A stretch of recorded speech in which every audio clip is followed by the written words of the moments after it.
waxaa magaalada London lagu qabtay munaasabad sagootin ah oo loo sameeyay Kabtan Maxamed Muuse Maxamed oo soo dhameystay tababar sare oo dhinaca hogaaminta ciidanka kaasoo ku soo qaatay kuliyadda tababarka ciidanka ee boqortooyada Ingiriiska loona yaqaano Royal Military Academy Tanhaas. Munaasabadan waxaa soo agaasimay safaaradda Soomaaliya ee wadanka UK iyo jaaliyadda Soomaaliyeed ee ku dhaqan dalkani. Danjiraha Soomaaliya u fadhiya dalkani UK mudane Cabdiqaadir Cabdi Xaanshe ayaa Kabtan Maxamed guddoonsiiyay shahaado sharaf lagu maamuusay uu ka gaaray tababarka iyo kaalinta muhiimka ah ee uu ku leeyahay soo celinta sumcadda ciidanka Soomaaliya. Danjiraha ayaa xusay in Kabtan Maxamed uu noqday sargaalkii ugu horeeyay ee Soomaaliya ee ka soo baxay kuliyadda haasta tan iyo wixii ka dambeeyay 1960kii taasoo markhaati ka ah xiriirka maalinba maalinta ka dambaysa si kordhayo ee dhanka iskaashiga tababarada ciidanka ee u dhaxeeya dawladda Ingiriiska iyo Soomaaliya. Kabtan Maxamed Muuse Maxamed ayaa dhawaan ku noqon doona dalka si uu u guto waajibaadkiisa qaran.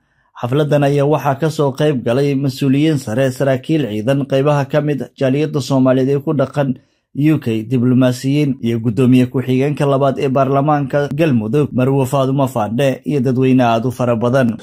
runtii waxaan isugu halkaan inaan u dabaaldegno, dhiirigelino, sagoontino wiilkeena walaalkeen dhamme Maxamed Muuse Maxamed. aniga kabtanka waxaan ii soo sheegay hawshiisa markii la soo bedelay oo la soo bedelay dalkan Ingiriiska.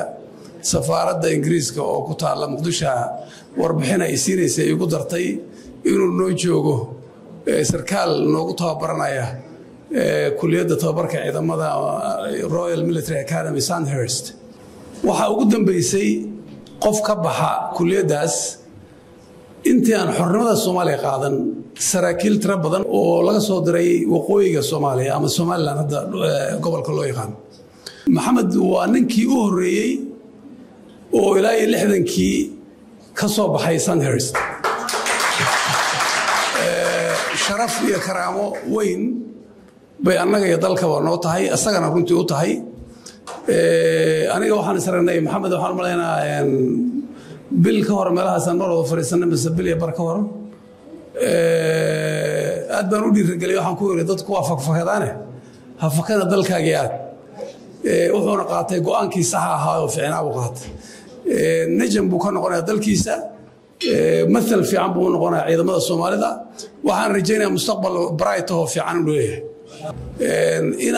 قدوسية أنا وكوه الله ما قاعد مدحوينها جمهورية الفدرالية الصومالية دكتور حسن شيخ محمود إن قدوسية بلاك سفارته أي سميسي يرجلين recognition وحلا يراده أقونسي ذلك بدن وسوسمي هالكسنة بلها السعودي. فرنتي وكواد يعني محمد وحها محمد وحد تصالة وتهي دلنيرة كادم بس يقرن كصوماليا. محمد وحي شيء سرقال كقدم بيه الصوماليات وكبعها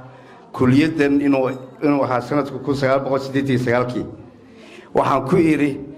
هدي عاد لعبته وعاد وحبرشة لما يستدرك أول لعبته وحفرق النقطة أنت إن سراكيل بدن لو صادر ذلكان. waxaan ku dari lahaa oo kaliya waxa cajiib ah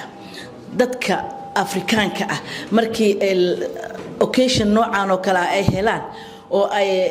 education noocan oo kala ay dhameystaan achievement ay helaan way dib badan tahay in aqalkooda ku noqdaan. Maxamed Deq wuxuu si gaar ah amaan ugu mudan yahay inuu goostay inuu wadankiisa ku noqdo oo shaqeeyo oo wadankiisa u shaqeeyo. reer London u mahad celiyo oo niraado waa mahadsantihiin sidaad xafladan quruxda badan leh uga soo qayb gasheen u sagootineysaan u dhiirigelinaysaan wiilkaas go'aansaday inuu wadankiisa dadkiisa dalkiisa u shaqeeyo go'aansadayna noloshan quruxda badan intuu ka tago inuu tago dalkii oo uu ka shaqeeyo gaarsiiyo Soomaaliyada ahaan jirtay ka muuqato xaflad ay ka muuqato qarannimo حفلات أي كم وقت برواقه حفلات أي كم وقت صومالي أو هرمر أنا عادي كنت لابستي والدنيا ذا وحلا جوي ديو حفلات أي كم وقت ومدي سواق من قابل سيجارة يعني وجمع العليا وما سنتين عليها وحان ربع إن وحير كتابته سفر كيجي وحبرشة hayaankii aan uga soo kacay Soomaaliya ee aan ku imid arliga UK walaalayaal anigu muddo 9 sano hadda laga joogo ayaan ku biiray ciidanka xoogga dalka Soomaaliyeed aniga oo markaas ay igu jirtay wadaniyad xadaaf ah oo marba ka sii dambayso in igu sii siyaadamo yaan nusqaameen taasoo aan kaga fiirsanayay oo aan ka maaragtay kaga tixraacayay oo aan kaga dayanayay halgamayaashii Soomaaliya u soo halgamay taariikhdii fogeed ee aan wada xasuusano laga soo bilaabo Sayid Axmed Gurey Sayid Maxamed Cabdulla Xasan iyo dhammaan mas'uuliyiintii kale ee maaragtay Soomaaliya u soo halgantay dawladdii dhexe ee aanu lahayn oo ahayd dawlad cudud ciidan oo caalamka wax laga weydiiyo ku leh adduunka inaanu lahayn oo ayaduna ay ahayd role model dawladda hadda inoo dhisan oo mudane Dr. Xasan Sheekh Maxamuud uu hogaaminayo oo dadaalka aragteen dalka ugu jira inay maaragtay dalku difaacaan oo dawladnimadii iyo maaragtay Soomaalinimadii iyo wixii maaragtay lagu yaqiinay oo horumar ah aanu soo celino ayaa ayaduna iga noqotay inaan maaragtay igu sii dhiirigeliso inaan horumarka iyo maaragtay ku sii gaaro marka waxaan u soo laabanayaa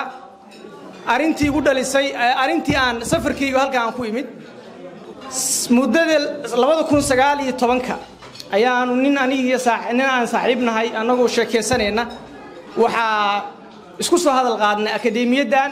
oo anigu markaa hore aan u garanaynin kadibna waxaan ku sameeyay baaritaan waxaan soo ogaaday inay tahay fursad aad iyo aad qaali u ah fursad noo daboolin karta gaabkiina dhagalay ama